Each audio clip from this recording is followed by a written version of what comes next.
as a cast we roll, we play our games. The many sides of roleplay are a welcome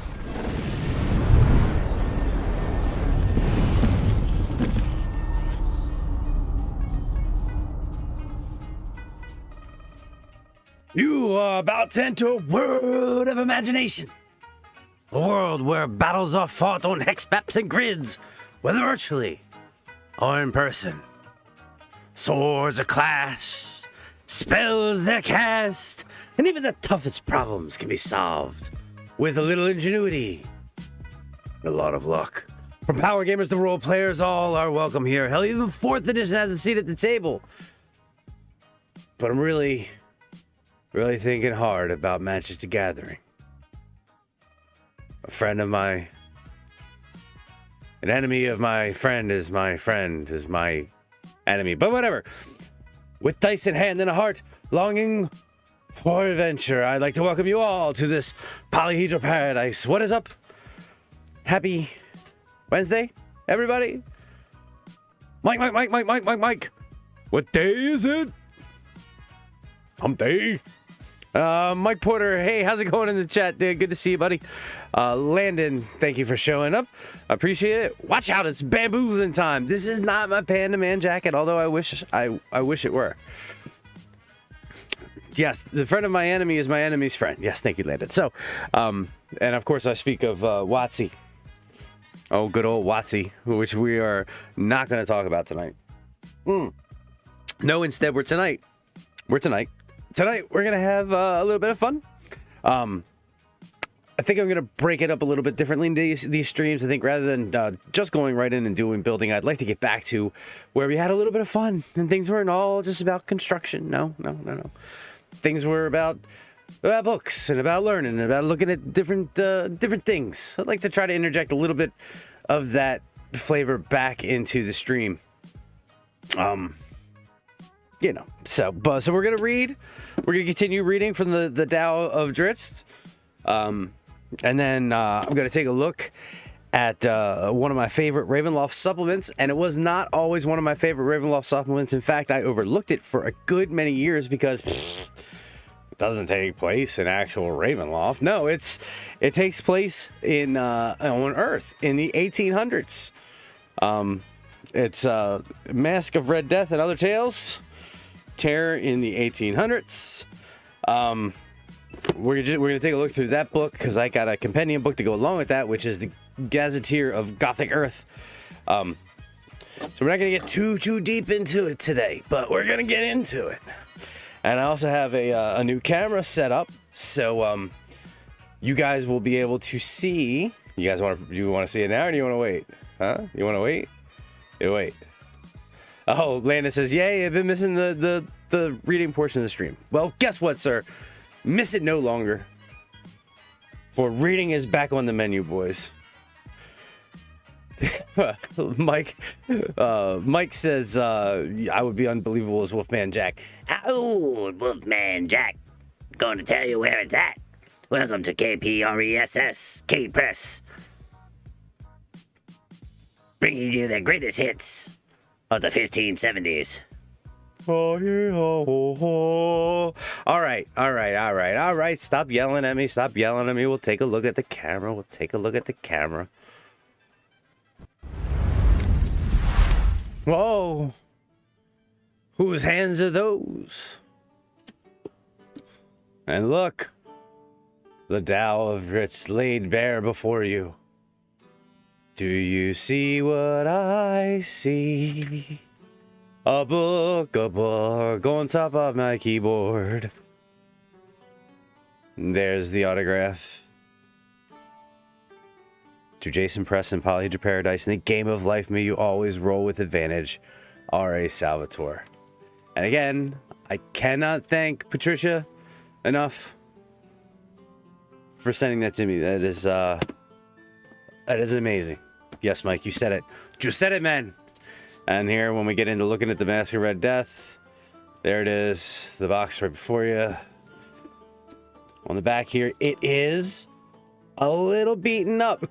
So, story. When I was homeless, I had very few things left to my name.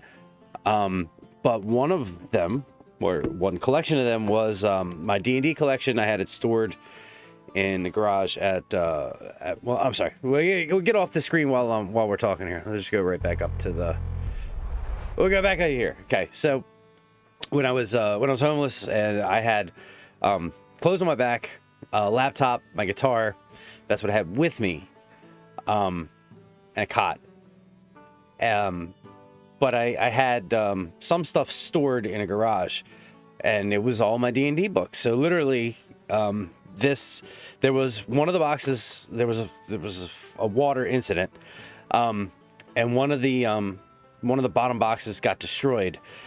And this book, and I think one other one, not book, but this box set were two of the only ones that made it out of that set. So, but luckily, it was only like 5 books that got destroyed, and I don't remember which ones they were now, because I think I've replaced them. But every once in a while, I'm like, I have that module, but no, I don't have that module because it was one of the ones that was destroyed by water. After my divorce, I was long story, Mike, for another stream. But let's take the fur off. Oh yeah. Ooh, I like the fur, but man, it is only good for the introductions. And before anybody calls PETA on me, it's not real fur. It's not. Papa don't roll like that. I mean, not that I'm against real fur. Fuck them animals. No, not recently, Mike. No, like a 13, 14 years ago at this point. It was just a brief period of time. It's not a big... No, they're not real panda ears. Okay, so... All right, let's get into the reading. What do you guys say? Let's go dig back into the Drizzt book. No, but one thing it taught me, Mike, was the joy of minimalism.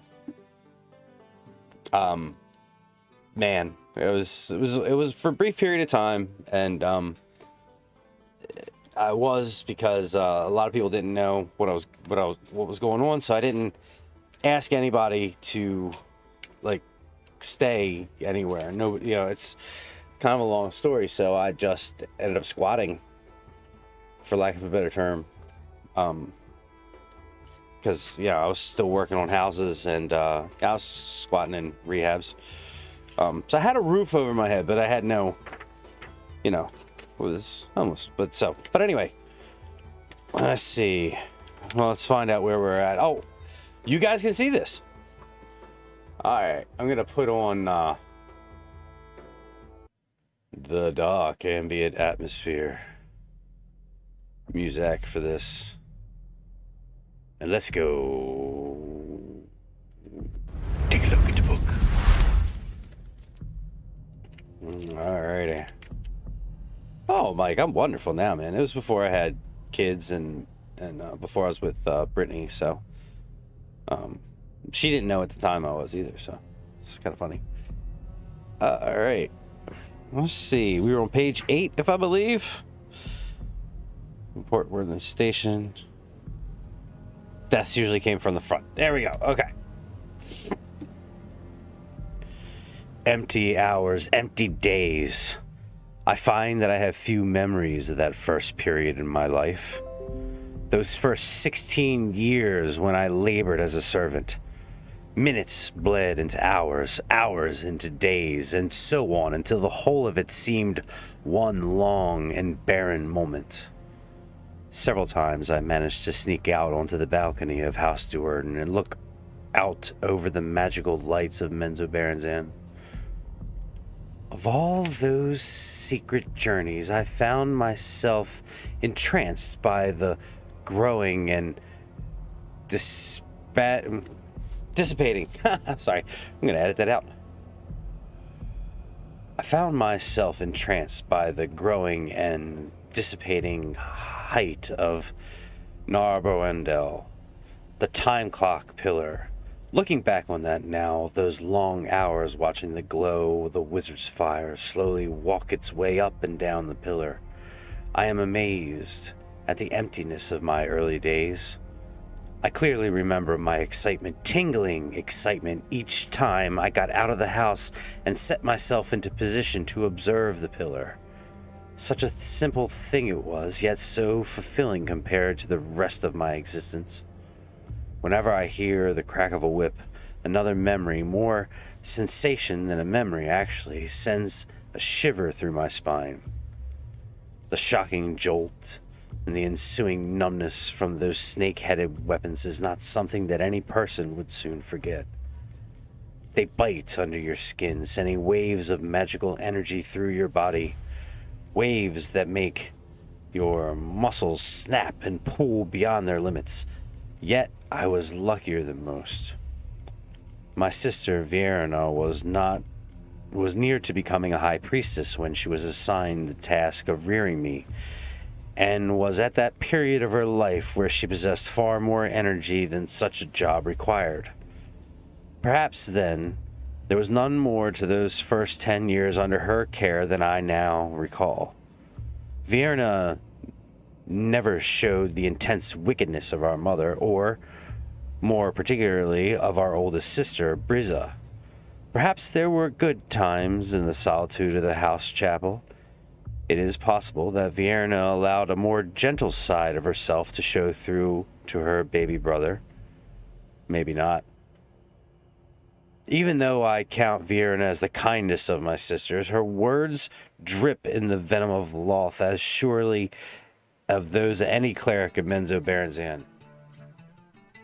We can't surely continue to read while there is such fun music going on. Surely. Sorry. It seems unlikely that she would risk her aspirations towards high priestesshood for the sake of a mere child, a mere male child.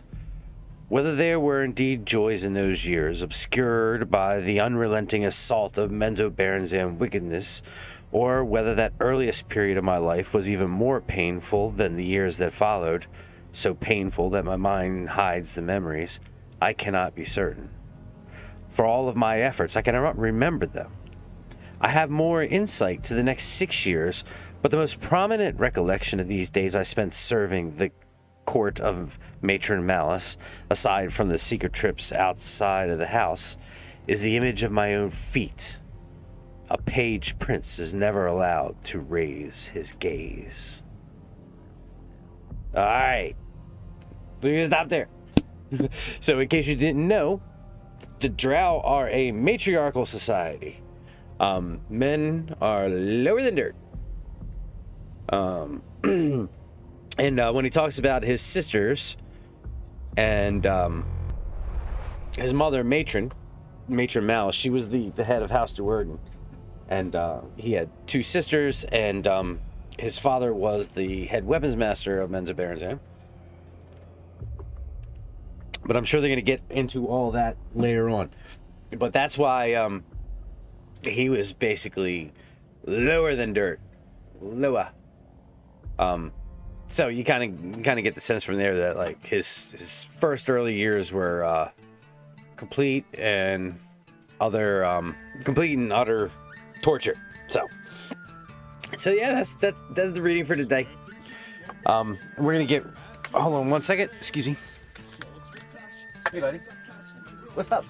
I thought I opened the door. What? You want to say hi? Hi. Say hi. Do you need something, bud? I just wanted to You say hi? Okay. Love you. Can you shut the door, bud? Thank you. That's Marcus. Yeah. So, on to the Mask of Red Death. Terra in the 1800s. All right. Let's go top down. All right. So one of the, obviously, Ravenloft. One of my all-time favorite settings. He's not my flat-out favorite setting.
playable Jack the Ripper. Red Tide, I don't remember what this one was. Oh my gosh, it's been so long.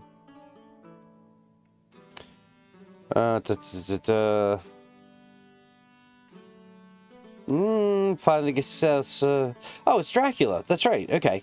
I'm sorry. Red Tide, the player's characters find themselves pitted against one of the greatest fiends ever to walk the earth, the Prince of Darkness, Count Dracula himself. Dracula's statistics are found in the appendix. So, the artwork from 2nd edition Ravenloft is so evocative. Now, this is a little bit different than some of the earlier stuff in the box set, and I'd have to check and see who the artist is. So, cover artist is Stephen Fabian. Interior black and white is Ned Dameron. No relation to Poe. Maybe he is. I don't know. Is he related to Poe? I don't know. Doop-a-doop-a-doop-a-doop. Wrong show. Okay, and then the Red Death was obviously the Mask of Red Death. Which, oh yeah, take a look at this. Look at that. Prospero Hall. I mean, can't you just feel that picture?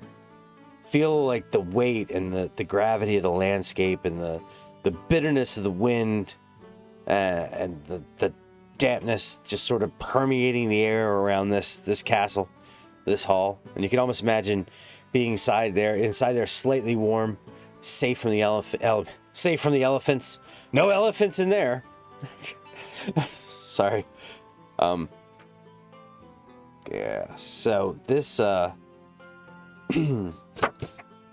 let's take a look here. Red Death is the 3rd adventure in this box set designed for characters on Gothic Earth. The action is based on Edgar Allan Poe's classic tale, The Mask of Red Death. Many Ravenloft game masters likely to have read the story. Dungeon masters encouraged to reread the tale to get a fresh feel for the ambiance and mood presented in this adventure that follows. So it came with those 3. Red sky at night, sailor take flight. Red sky at morn. My name is Bullhorn. I don't remember what the rest of it was. So those are the 3 modules that came with it. So let's take a look at the other stuff that was inside of the box set. Let's set these over here, and then we'll take a look at the Gothic Earth Gazetteer. Look, if at any time you guys are like, we're done looking through your junk, go build some stuff. You just yell at me, okay? Because I don't want to bore you guys. So this one came with a smaller DM screen, because the one behind me actually, I don't know if you guys can see it on the small picture. Oh, let me go back to. I'll go to the big picture here real quick. Okay, so I don't know if you guys can see it, but back here, where that says Ravenloft right next to Turbo Man, that's the original Ravenloft screen, and it was a 4-fold. So the one that came with this was just a 3-fold.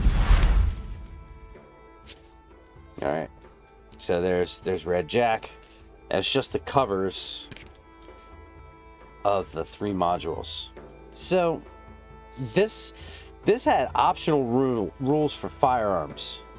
As you can see, firearms were in Ravenloft to a certain extent. They weren't pushed to the forefront because at the end of the day, it was still, it was still Gothic horror setting. But they had different levels of technology in different places in Ravenloft. So you could come across some weapons. The carbine repeating. But remember, this is the 1800s. So what you're looking at here is all the stuff that would be available in the 1800s.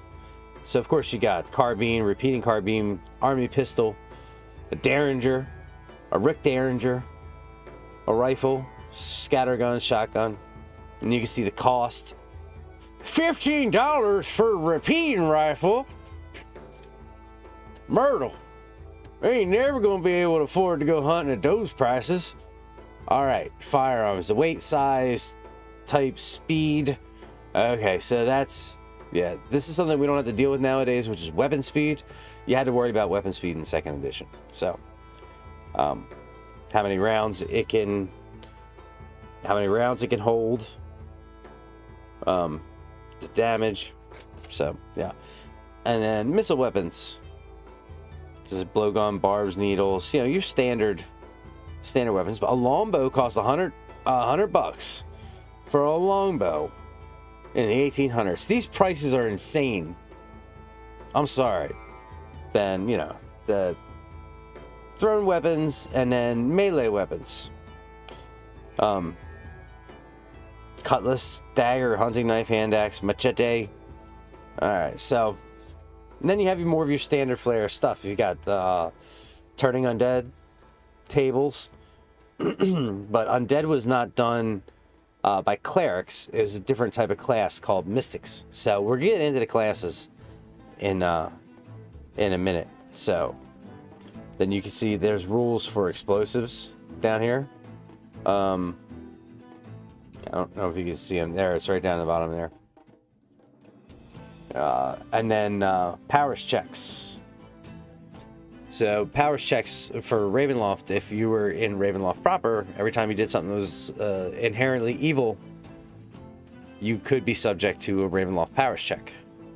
Which meant the land saw you, noticed you, and started to like try to help you out and give you little gifts and entice you to be rewarded for doing evil things. And eventually you could get cursed, and if it went on for too long and you didn't rewrite your ship, so to speak, the land could trap you there forever in a little domain of your own. So there it is. Thaco, character Thacos and creature Thacos, attack roll modifiers, and then your character classes: saving throws, mystics, tradesmen, soldiers, and adepts. Those are 4 unique classes to the Terra in the 1800s setting. So that's the inside of the DM screen. But like I said, you can see it's flimsier than what you would expect for traditional DM screens. But you know, that's okay. So we'll set that on the side. All right, and then of course, no box set is complete without a fold out.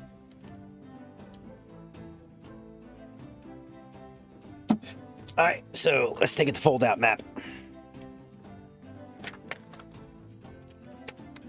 Oh, yeah. So you've got the map of the world in the 1800s during the time of the Mask of the Red Death, complete with trade routes and oh goodness, I'm just looking here. U.S. territory, the different territories. Yeah, so Commonwealth of Australia, British Indian Empire, Persia, Arabia. You get the railroad tracks on the in the United States. The railroad tracks going across Canada, the United States of Brazil, Bolivia, Peru. I mean, they did a lot to try to accurately recreate what the world was like in the 1800s. So, for better or for worse, you know, I don't know. I'm really dug into some things here to see if, you know, if I'm going to get canceled for some of the stuff in here. Who knows? All right, so then you've got the train track routes across Russia. So yeah, so that's the fold out map that they gave you. One of these days, I'm going to take and get all of my fold out maps laminated. If anybody is watching, Brittany, if you're watching, that would be a wonderful birthday gift to get those all laminated. But who knows? One day maybe. Okay, and then I still have the RPGA, Role Playing Game Association Network advert with they long before the days of email addresses and sign-ups on websites. If you wanted to sign up for a magazine, you had to do it by one of these puppies. By mail. Snail mail. You hear me, Jack? Snail mail the way to go. Little Wolfman Jack for you. So, In the pages of Polyhedron Newsine, the official magazine of the network, you can read features about your favorite role-playing games, learn about conventions and gaming activities in your area, find out about upcoming releases from TSR Incorporated, get first-hand news about future SSI computer games and tips about playing them, win prizes, read about game designers and editors, and more. And twice a year, you'll receive a new game in the magazine. Don't let the excitement pass you by. Join today. How'd I do? Did I sell it? Would you guys do it? Payment must include U.S. funds. Race is subject to change without notice. United States, Canada, and Mexico, 1 year membership, $25. 2 years, $40. $20 renewal for 1 year. Okay, so I guess you could join for the year for $25. If you're not sure if you liked it or not, then you could renew for $20. You didn't have to spend the extra $5 to renew for $25, or you could just get a 2 year membership for $40. International 2 year membership is 80 shekels. Look, there's a spot down there to write your credit card information on. Why does that sound like a terrible idea? Authorized signature, expiration date. I'm going to write my credit card number, the expiration date down on it, and I'm going to sign it and mail it off. That doesn't sound like that's going to be a problem at all. But anyway, that's still here. I don't know. Maybe I should frame this. So there was a lot of RPG magazines back in the day. It wasn't just Polyhedron. You had Dragon. You had the other one. I actually have a couple magazines back here. I'll have to pull them out. We can look through the articles one day. I know. Landon said a lot of things we did back in the day no longer make sense. Yeah, like getting on our bikes and riding for hours at a time and not telling anybody where we are. Yeah, that was always a great idea. All right, so we'll take a look at the inside of the Guide to Gothic Earth. See, I'm glad you guys talked me into doing this because I'm really having fun showing this stuff off one stream. Man, we could do that for quite some time. Take a look at that stuff. All right, so this you can see like the book is kind of it's not tremendously thick, coming in at 128 pages. And like the other Ravenloft books, they're soft cover. Boy, there we go. Yeah, like all the other Ravenloft books are soft cover. And Landon says 128 is not too bad. That's true, it's not. But a lot of the other source books, even nowadays, are 180 plus. So, but with everything else that you got, considering you got the adventures and everything, you know. Oh, I gotta tell you how much it was. I don't know. Did I tell you how much this cost back in the day? And before you ask, I don't remember who I blew to get this, okay? $25. $25 is not bad for this, even for 94. So, all right, let's take a look at the table of contents here, okay? We got A New Age of Terror, History of Gothic Earth, Character Creation, and again, you've got the different character classes, so we'll take a look at that. Proficiencies, money and equipment, price of gold, starting money, money, equipment.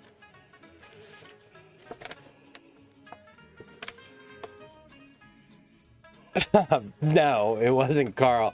Landon asked if I blew Carl. He run the game shop. No, the guy that ran the game shop was Monroe, but I did not blow Monroe. And then combat, different rules, firearms, magic, because of course magic is still a thing. I mean, it's still Ravenloft, it's still RPG.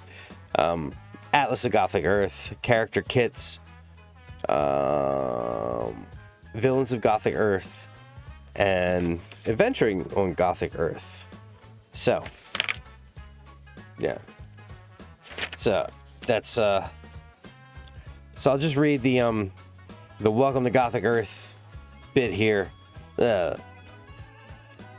All Mask of the Red Death adventures take place in the macabre realm of Gothic Earth. At a glance, the world looks nearly identical to our own planet in the year 1890. The American West is a sprawling frontier, only recently bridged by the Great Transcontinental Railroad. In Africa, the European powers are struggling to claim land in an undeclared war of colonization, and on the foggy streets of London, Sherlock Holmes and Dr. Watson stalk the most nefarious of criminals in an unending quest for justice.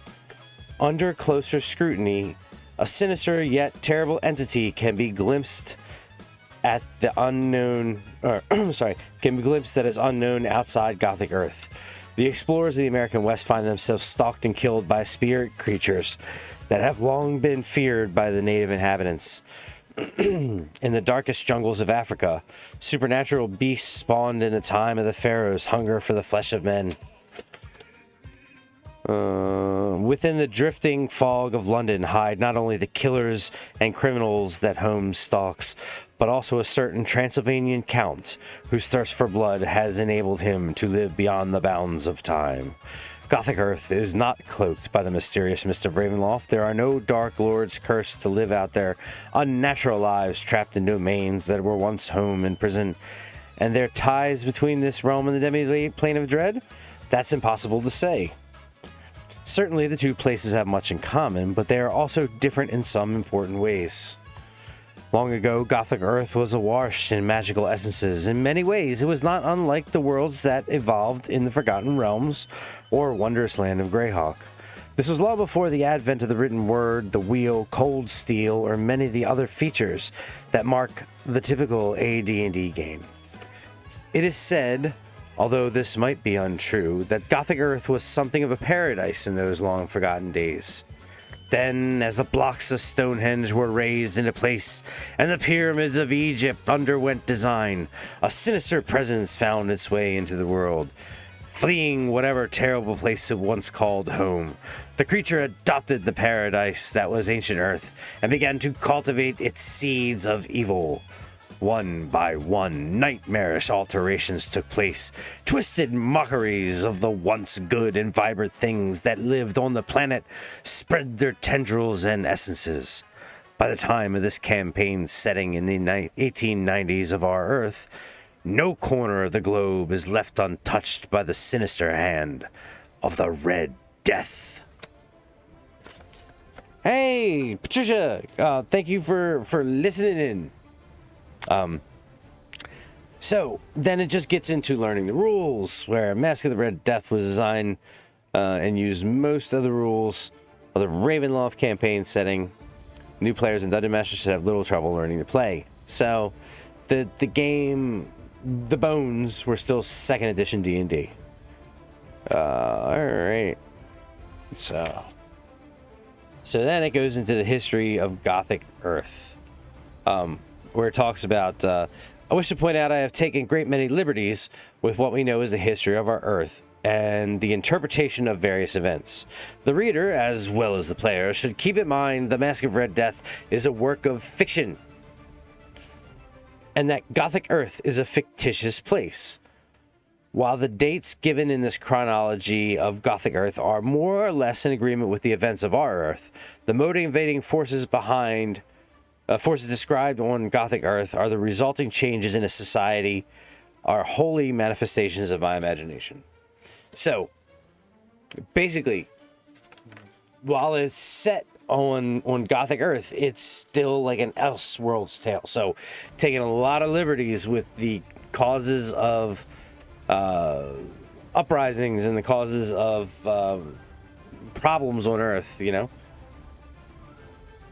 Wholly fictitious. I think it's very important that we make that distinction if we're not going to get canceled for playing this game. Nightfall, so it's like different periods here.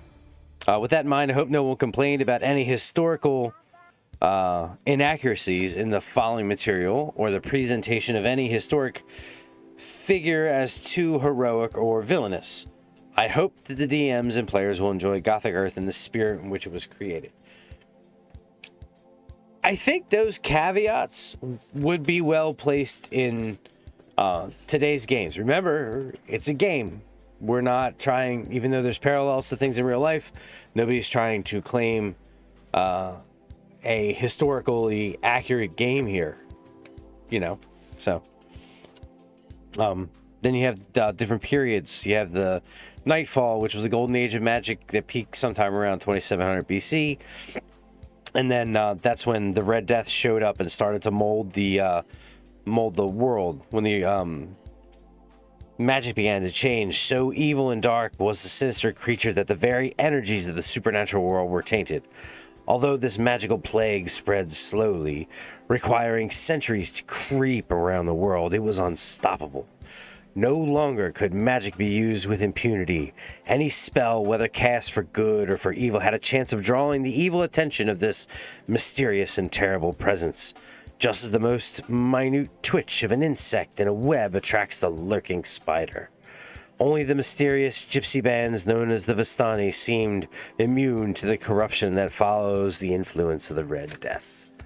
So, we have our first appearance of the Vistani, and they always were based on gypsies, but they're immune to the Red Death's influence, which is interesting because in Ravenloft, the Vistani were immune to the fog that surrounded Ravenloft. They could travel through it. So one might, if you were making a long campaign, you could possibly have the players be Vistani who were able to travel back and forth between Gothic Earth and Ravenloft. Maybe there's a connection there that we haven't seen yet. And then you have the Twilight. In the early centuries after establishing itself on Gothic Earth, the Red Death was content to watch and learn. Just as its evil aura was too great to escape the detection by the most learned of scholars. Sorry, my mouth's getting dry. I need a lozenge. Sorry. Influence over magic could not help spreading. Through the Mediterranean, long-employed rituals and spells began to falter. Spellcasters gradually began to succumb to the sinister vibrations of the Red Death and transformed into hideous minions of darkness. During this time, the Red Death prompted numerous wars. Some were small and of little historical importance, while others were great and terrible clashes that shattered empires and claimed countless lives. Throughout each and every confrontation, skirmish, and battle, the Red Death watched its experiments with the same extreme care that a modern scientist might employ in proving the most important hypothesis. The Red Death learned the best and worst that mankind had to offer.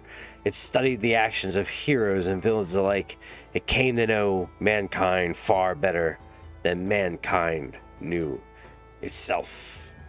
So then it goes on to further to explain how the scholars, adepts, and mystics started to come about. And then you get to the Burning Empires. And that's when everything really started crashing down. The Defiance. Thousands of years after the appearance of the Red Death on Gothic Earth, the practice of magic had become so dangerous and difficult that it was all but forgotten art. Legends of sinister wizards and evil warlocks were still whispered in all corners of the world. But by now, all of Africa, Europe, and Asia had fallen under the influence of the Red Death. Still not far from the place where the Red Death had first emerged, entered the realm of the living, a new order was forming, working in absolute secrecy and calling themselves the Defiance. This coalition of adepts and mystics enjoyed the great resources of the library at Alexandria to piece together the history of the Red Death and to trace the spread of its power. And nearly a century of work, members of the Defiance were ready to take a stand. Their power was great, and they had managed to work in secrecy, or so they thought. Mere weeks before they were to weave a spell that would have driven the Red Death back into the nightmarish land from which it had been spawned, the Order was destroyed. For all their covert efforts, the Red Death had penetrated the Order's cloak of secrecy and learned everything of its plans. Fragments of evidence suggest that one of the number, a terrible mystic by the name of Enclavia, was actually a disgusting Red Widow, although no one can prove this for certain. Working with a perception of carefully laid magical disguises and wards, she saw all the plans devised by the Defiance, and what she saw, the Red Death saw as well. When time came for the Defiance to act, the Red Death focused its power on the city of Alexandria, and one of the entity's puppets twitched to life. A respected theologian known by the name Cyril had traded what goodness once lay in his heart for power, prestige, and adoration. So, that goes on to explain that that's how the Library of Alexandria got burned. So, it goes on and on. I don't want to read you the whole book. I'm sorry. But it goes up to the stone cracks, the phoenix, the horseman descends, a new world. So it goes through the enlightenment, the dark side. So then you get into character creation. So it's similar to regular D&D. Oh man, look at that. Right to the head. Shot him in the head. Sorry. So, I'm gonna skip around weapons and armor restrictions. You know what? I think we'll hold looking through this book here because, to be quite frank, it would take me another hour, maybe, to go through the freaking entirety of that book. But hopefully you found what we did see interesting. And I think I may have to do a deeper dive into this, maybe put out a review of the box set, something more concise where I can get it in a nice tidy 15-minute video or something, complete with pictures. And of course, you know how I like to make my videos really stand out and edit the crap out of them. So maybe I should do that instead of sitting here and explain it to you all on the stream. So you know what? You know what time it is? It's time to go build a little bit. That's right. Dungeon 23. I know we were just here. Hold on. Hold on. You darn horses. You can look at my keyboard for another minute. There it is. What's behind my keyboard but the old Dungeon 23? It is now time to build. Maybe a chemist lab. Yes. I think you might be right, Landon. Alright, let's see. Whew. I got that dry mouth. This,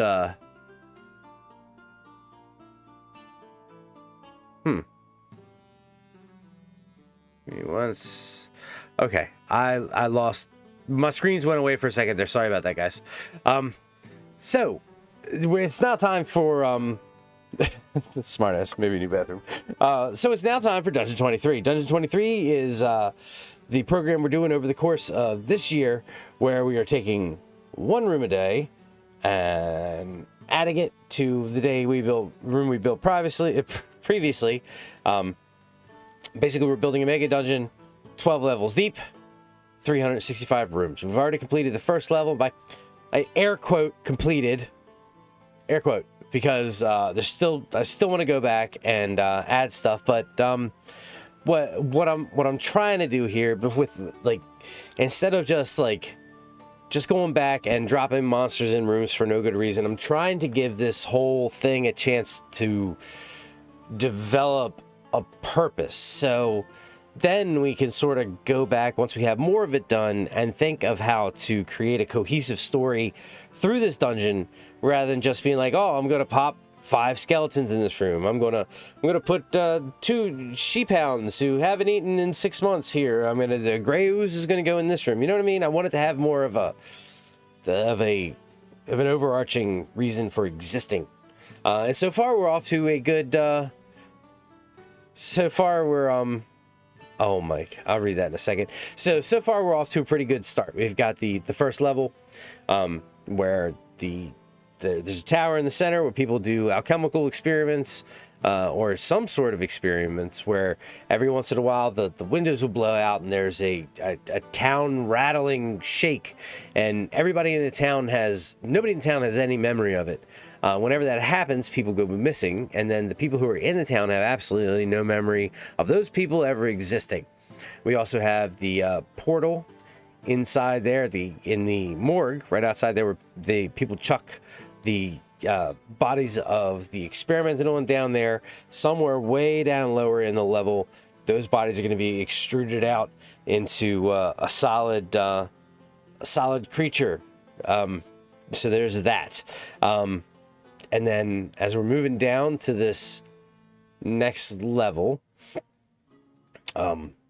we have the continuation of the alchemist laboratory here. There's the continuation of the alchemist laboratory here. Each one of these rooms has a black candle, which blocks out a lot of the light. You've got a hand here on this desk. There you go. So there's, hand here on the desk being worked on, a boiler. Turn this around. This almost looks like the Walter White suite down here, all these alchemical tools. But no, they're for treacherous things, like kung fu treachery. All right. Anybody know what that movie's from? What movie that's from? So we're gonna have this staircase go down one more level, and then this obviously level up here. It's a bucket of water. All right, and then we go through there, and we've got this. Sorry. We've got the armory over here, and we're gonna zoom in because what would you expect to find in an armory? Only the greatest swords master dark elf that ever lived, Zaknafien Duerden, and his son Drizzt Duerden. Their pictures, thanks to Callisto, now adorn the armory. And of course, what father-son duo is, what would it be without a woman behind him rolling her eyes? So right next to there we have Malice Duerden. And look, I'm not going to do the whole chest bit again, but like, you hit the chest and flame, fire, gears. It's a trap. So, on the other side of that room, we've got the larder, which is going to be just a warehouse for some provisions. And back out some more. Across the road, we have there's a little library study area here where this is the private office where a lot of the results from the experiments are going to be kept. Right next to that, we have a room, what do you call it? A smithy. So where this is where all the armor and weapons were made for the person who lived in this mansion before. Oh, guys, if you can, don't forget to like the stream, maybe share it out. No, what do we have there? Oh, Mike Porter, the MCU shill himself, wearing the Iron Man helmet and the hammer, and Cap's shield.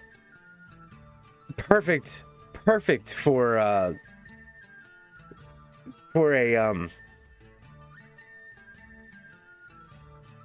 smithy. Thank you. Sorry. Yes, if anybody out there wants to get their picture into Dungeon 23, just pop on over to our Discord. The link is in the description, and go find the Dungeon 23 channel. Give us some pictures. You can also keep up to date there when we start writing down all the specifics of the rooms, which I swear will happen sometime before my birthday. All right, we have to add. I streamed last night, right? So we need to add one more room tonight. See, this is also why I don't mind doing some of that reading stuff beforehand, because we really only have one room to do. Granted, we have to go back and do a bunch of other stuff, but Tavern Village. I have to read this because I just realized for some reason the YouTube chat is not showing up on the stream, but just the chat for Twitch. So I'm gonna have to check that out. But Mike Porter says, "What does a tiny bug use to type on a computer? A flea board."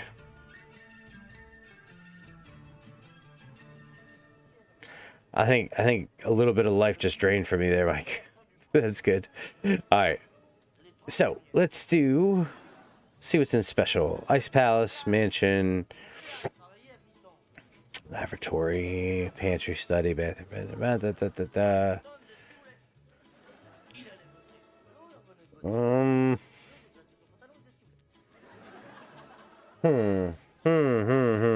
See what we got in the village.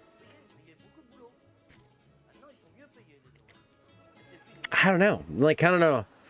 I'm running out of ideas here, but what else would we have down there? Like, what if we had like a room set up with like implements and torture devices, or maybe another laboratory? Oh, we don't have another dissection room down here. I mean, we have to put another dissection room down here. What happens in random? You know, I've never really picked random. Let's do a random room here. See what happens. All right, room 6x4. Mike says, yes, a torture room, please. For the love of all that's holy, let's put a torture room in there. Mike, calm down. Goodness gracious. I mean, are you okay? Do we need to talk here? All right. So, yeah, it looks like a rookery. Not a rookery? No, that's not what they're called. All right, we're gonna reset the room, see what happens. Well, it changes, change the flooring around a bit. Let's recycle it again. Seems pretty insistent on making this a larder, so I think we just need to change that ourselves. So I want to keep all the type of the flooring the same down here, and I want to keep the walls the same down here. So let's start by changing that. Artificial. It's not artificial. It's where's wood? Natural, right? Oh, I just had a great idea. Oh my goodness! Once we get lower down, we need to have like a room that is like a fake artificial garden where you walk in there and it's almost like a hologram where the whole room looks like this outdoor space with like mountains and rocks and river running through it. Note the time on the stream because that's a good idea. We should make that happen. We should definitely make that happen. Mike, Callisto, I'm holding you guys to remembering I just said that. Because you know I'm brain dead. Alright, so that's the right thing there. And we get right walls.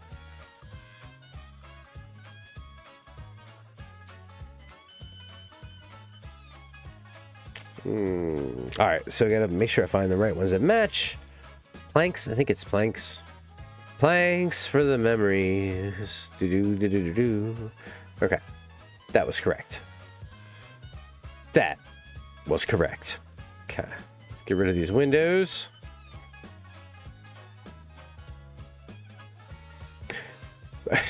Mike says, wait, what did you say? Seriously? One of us has to be paying attention, Mike. And it certainly isn't me. No, we, later down in the levels, we need to come across a room that is like a hologram, like a complete representation of the outside, where you walk into the room and there's water running through it and rivers and mountains, but it's actually way down in the bottom. That way I can use some of the other exterior assets down here in the dungeon, you know? I'm not just stuck with wood floors and stone floors, you know? So, okay, let's get rid of these ladders. All right, so we will make this The porter room.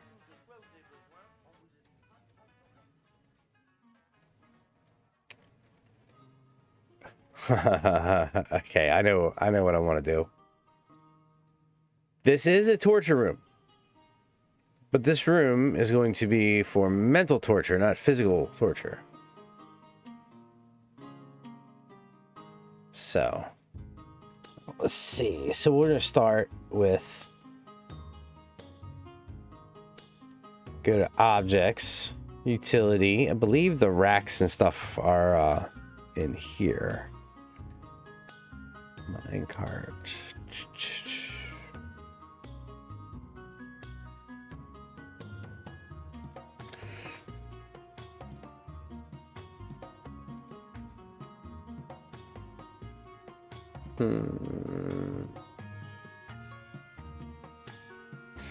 Timepieces, animal farm, just camping. Sorry, I'm talking out loud to myself here.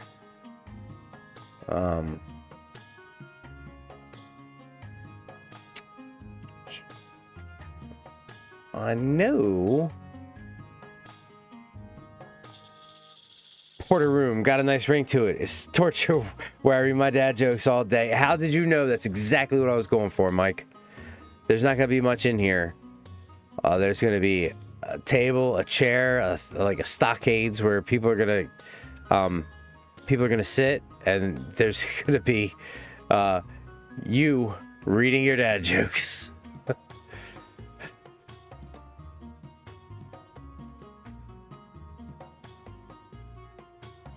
Hey Drifter, I'm remodeling the next level of the dungeon from Dungeon 23. I'm looking for some torture devices now. I know there's some around here. Dungeon, there we go. Chain rack. Let's see. No, don't want to do sacrificial platform. Stocks, there we go. So put the stocks there. Gonna make it. Let's see. Oh, we should make it like an irritatingly bright lime green.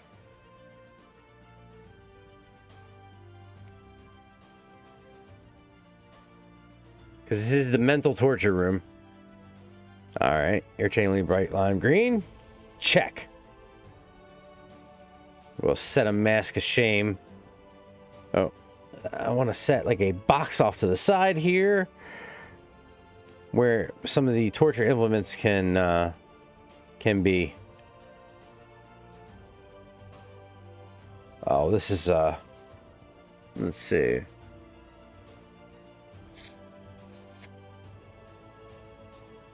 I want to put a sign in here. Oh no, we can. We're gotta find a chalkboard.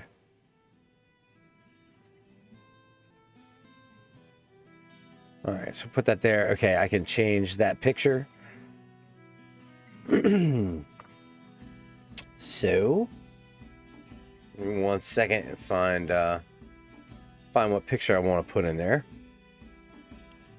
Remember, if you guys want to contribute pictures to the dungeon, just head over to our Discord. The link is in the description. Find Dungeon 23 and place pictures away. As long as they are not inappropriate, I will use them. So, sorry, I'm looking for. There we go.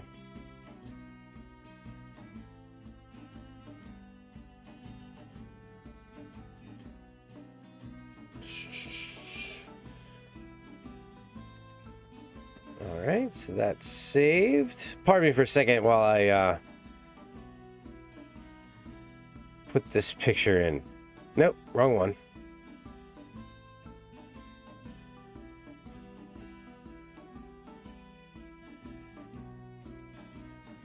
There it is.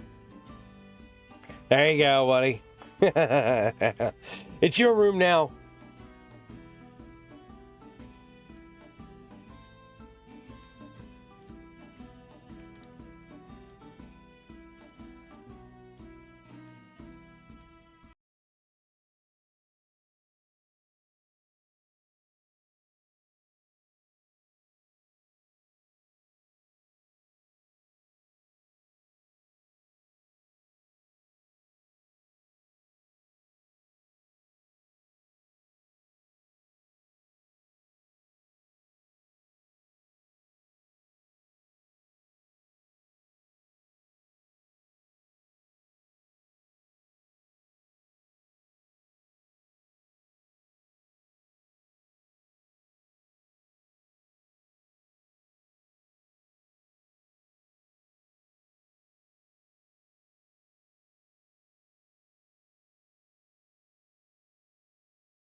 I'll do white. Now washes everything out. Orange.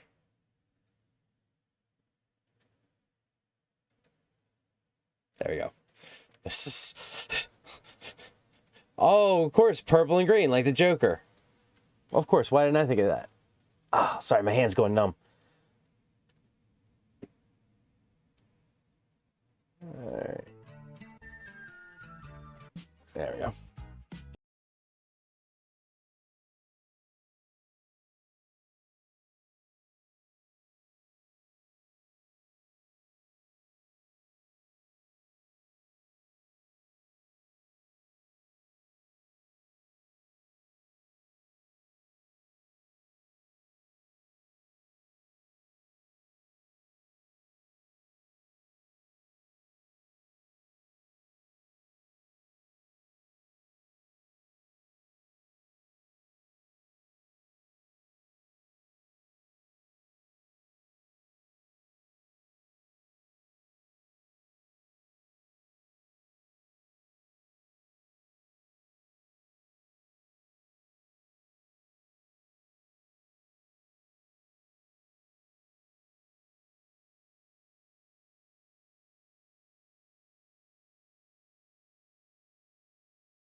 All right, so I need a...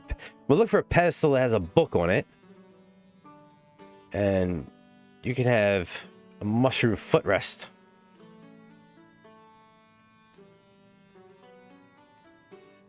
Mushroom into position.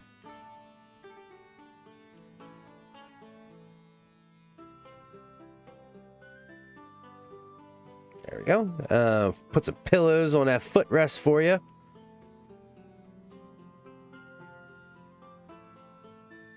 I like this room. This room's coming along nicely. Little on the nose, but you know, it's coming along nice.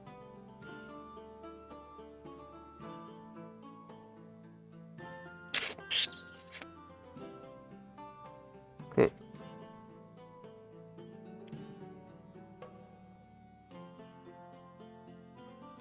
right, let's check in tables to see if there's like a single tall table.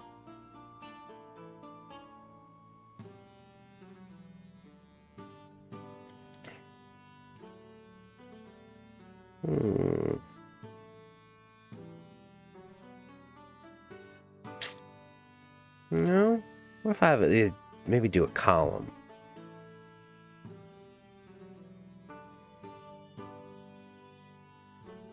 You understand what I'm getting at? I'm thinking of like having something come up high, sitting next to the chair.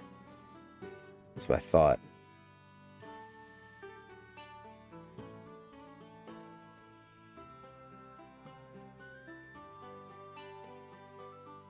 That's a bookcase. Can't have that.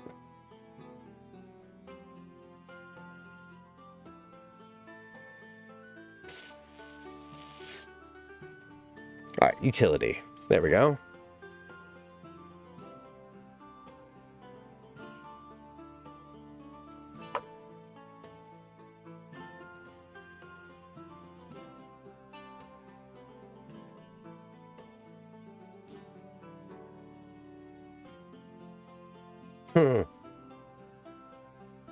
Look at that. A planar organ. Look at that thing.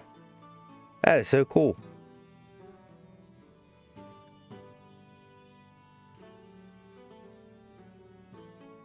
We're going to put this giant horn next to the chair.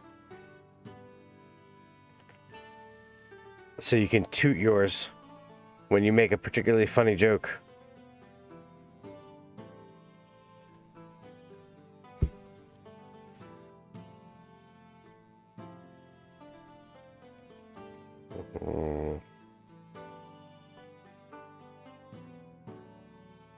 I want to turn the clipping off. There we go. No. All right. Let's see how it looks there. Okay, you can reach that from a sitting position. There we go.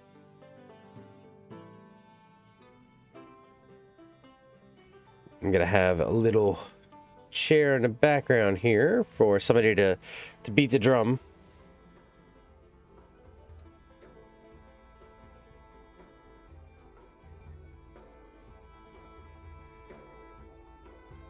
Oh, it's a stump. There we go.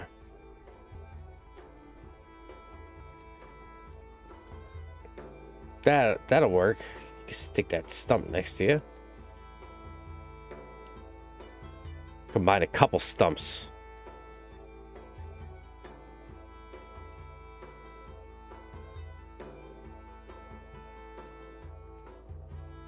All right, I think one more would probably do it. If I get it up high enough. Let me put something in between it. Kind of feeling froggy. Let's see if we got anything flat metal.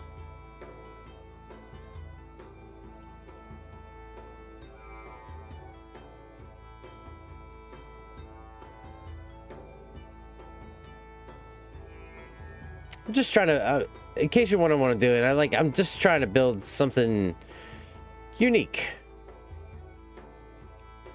that doesn't necessarily look like anything they've got in here. Because you deserve it, it deserves to be something special. There. I think something like that works. Something next to it, put a book on it. Maybe some candles around it. Or, oh, let me get rid of that and I'll put a smaller table on top of it.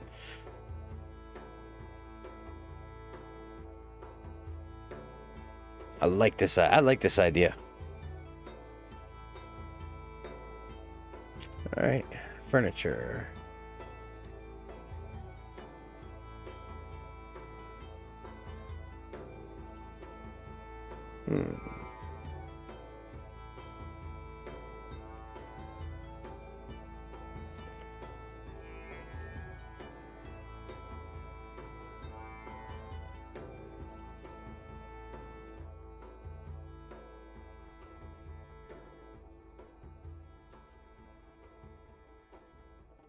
There we go. That chair sits there. I'll get a drum to put in front of that. That's for the live. Boom, boom. Tss.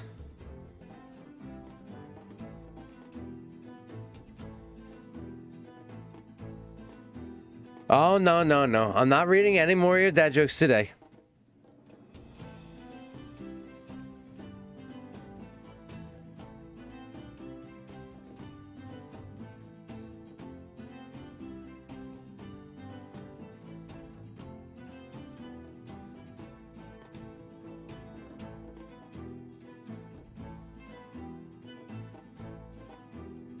The post is really big.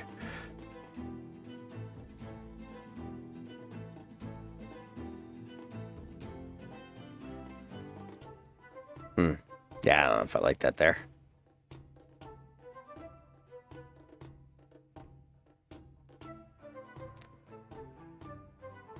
I know, us old people have trouble seeing to read, so you gotta have some sort of overhead light.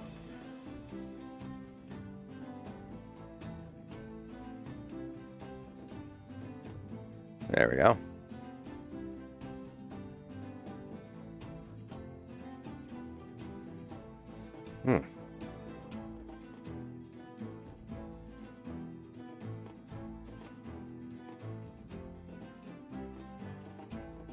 There we go. Now we'll just there's you got your light there, so you can see to read your book. Let's put in the screen here. Actually, get rid of that. We gotta get a small table.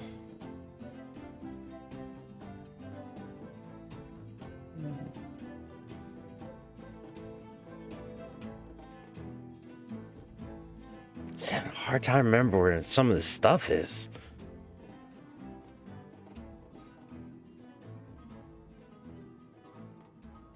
Tables, there we go.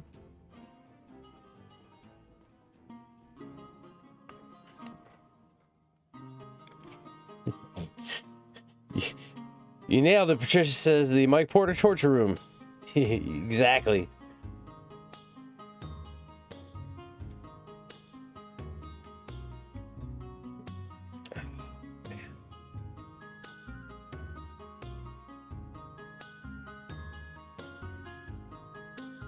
Coffee table, just a little end table. It's way too big.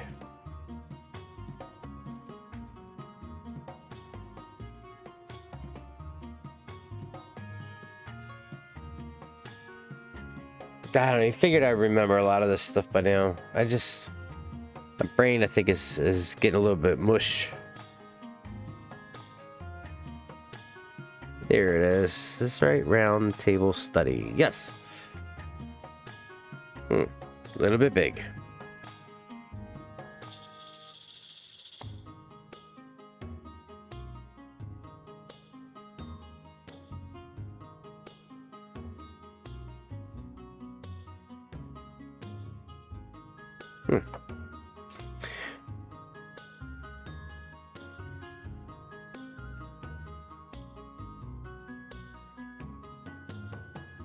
Rustic table. Okay.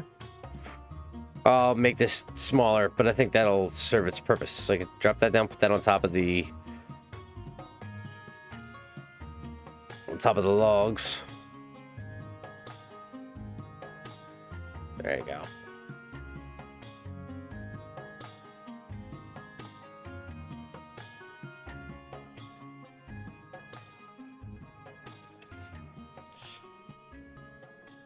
All right, and something flat to cantilever over.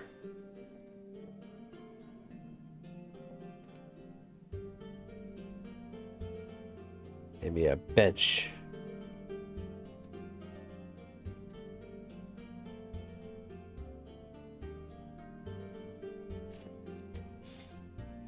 Yeah, that's what I'm looking for right there.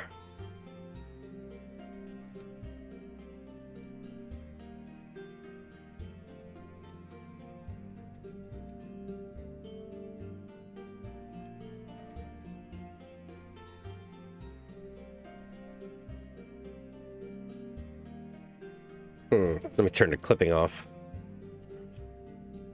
I'm really trying to make a bespoke table for you, Mike. Something that nobody else is going to have. Or want.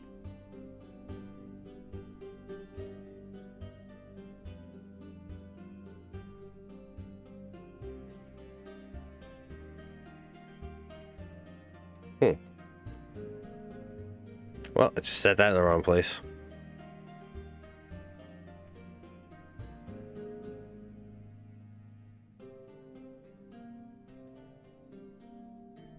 I can't really set that in anything. Okay. All right.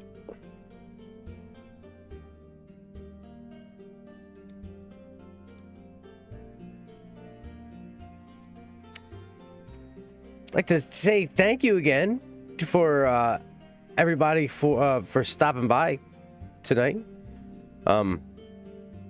Trisha, Mike, Landon. Who else came by? Drifter, good to see you.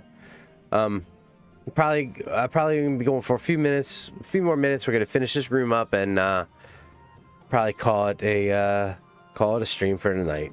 I appreciate all of you for coming by, listen to us read the Drizzt book today, and look through Ravenloft and do some more building.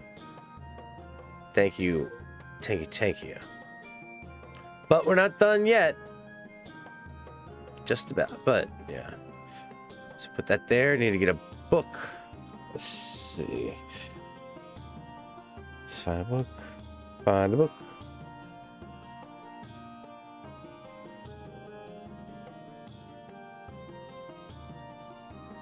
Decorations, furniture. I guess books are in utility. Yep. Library.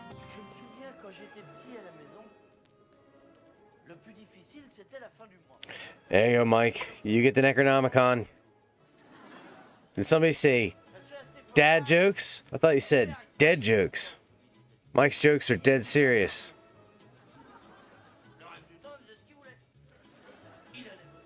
I promise I'll stop. That's all. That's all you get.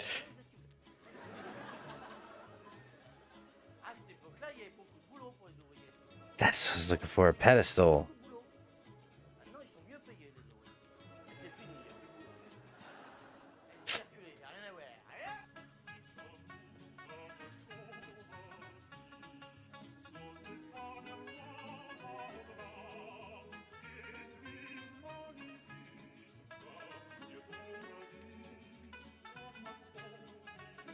There we go.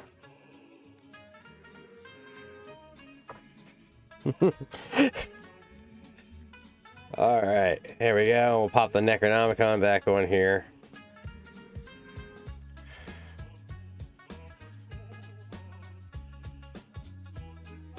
All right, Necronomicon.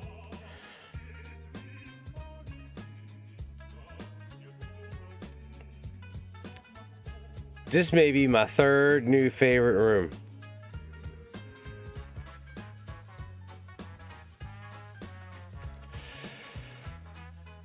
I like these theme rooms. And anybody out there watching on the replay, you guys, you can have a theme room too. Just hop on over to the Discord and give us some pictures and you know, maybe discuss what type of theme room you'd like.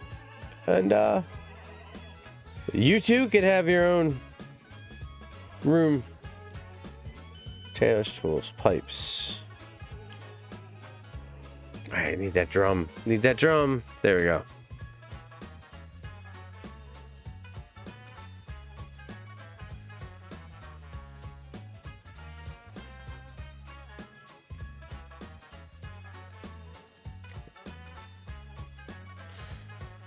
All right. Shrink that chair down. Got this drum. This goes here. And we'll color that purple. Do another one here. Make it a little bit bigger.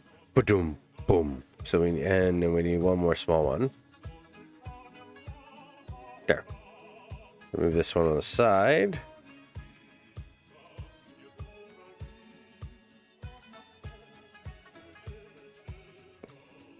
There we go. Boom, boom. Tss.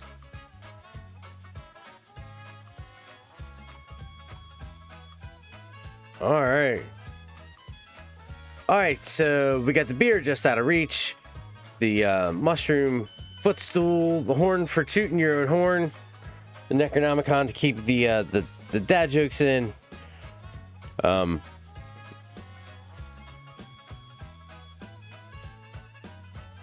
We gotta have, let's see, grandfather clock. Nah, I don't know if I want to do a pentagram for that clock. Definitely do an hourglass. We need an hourglass. Some way to tell time.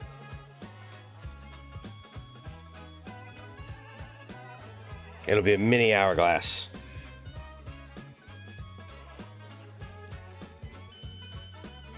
Alright, let's see. Maybe I can put the hourglass on the arm of the chair. Should be able to. But it keeps clipping. Yeah. Ah, won't go on the arm of the chair.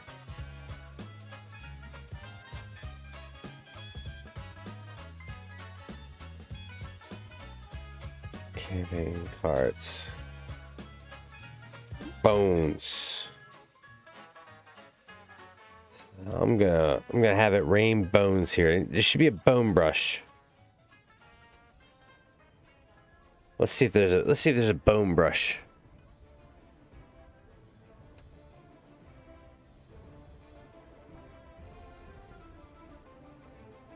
Oh, it's Zaknafien and Jarlaxle. I'm sorry. You're right. I didn't realize that. I didn't realize it was Jarlaxle.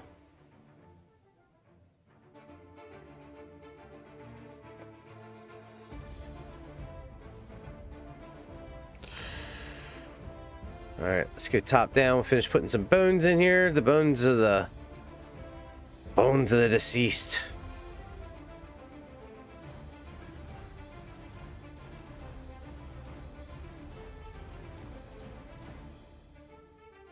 You know what? I don't think I want to put the bones in here. I do want to put a bench for people waiting. They have to listen to what's coming. All right, so let's go to furniture. My brain is starting to wear out, you guys. Just letting you know. Just letting you know. But that's okay, I don't have that much longer. Oh, on the stream. I don't have that much longer on the stream. Relax. We're a collective gasp. It's not what I meant. Furniture. There we go. Tables. Benches. There we go. Choir bench. Yes. There should be a choir bench. Like, you just feel like you're in a place you don't want to be in. There we go. Spin it around. This is an awful small bench.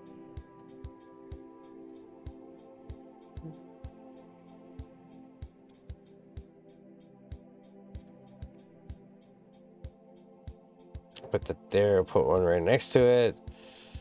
Put these two benches right next to each other.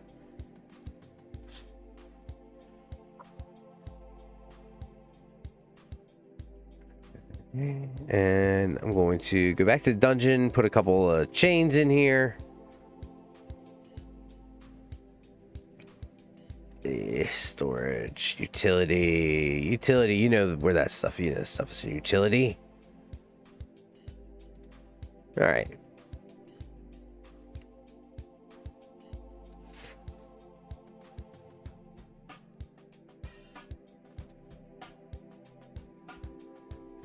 So put the chain at the foot of the bench. So we'll do that there. Do one. Oh, no. Don't want to move that.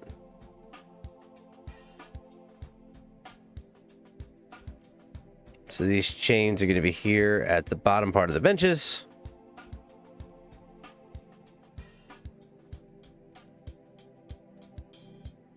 All right.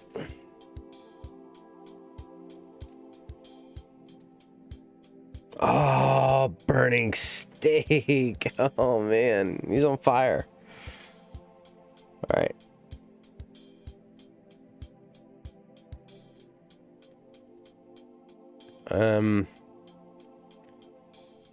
Yeah, I think that's it. So I just need a pillow to put your foot on, and then I'm done this room. Actually, you know what? I'm gonna call it here.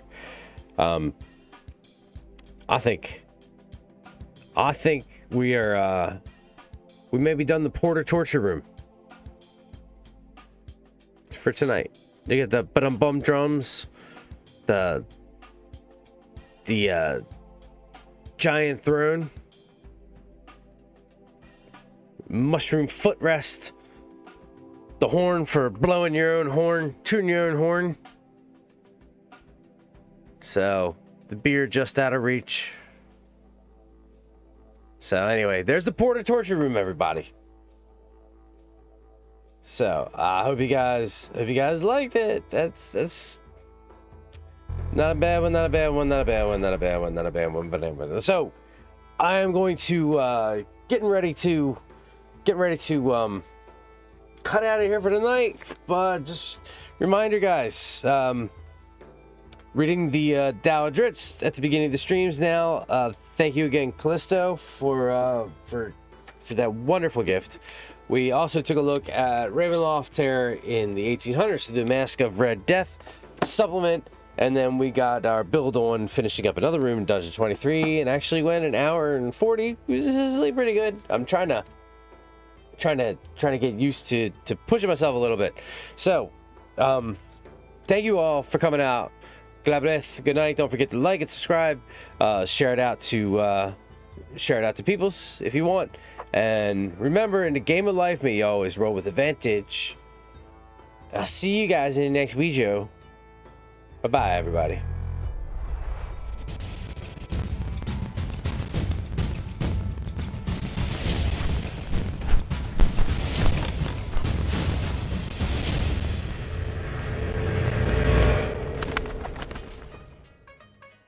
Let's try this.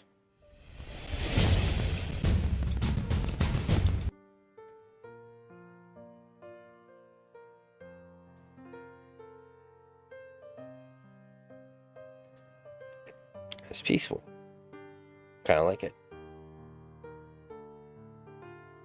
I gotta do something different for the Zen now. Dun, dun, dun, dun, dun, dun.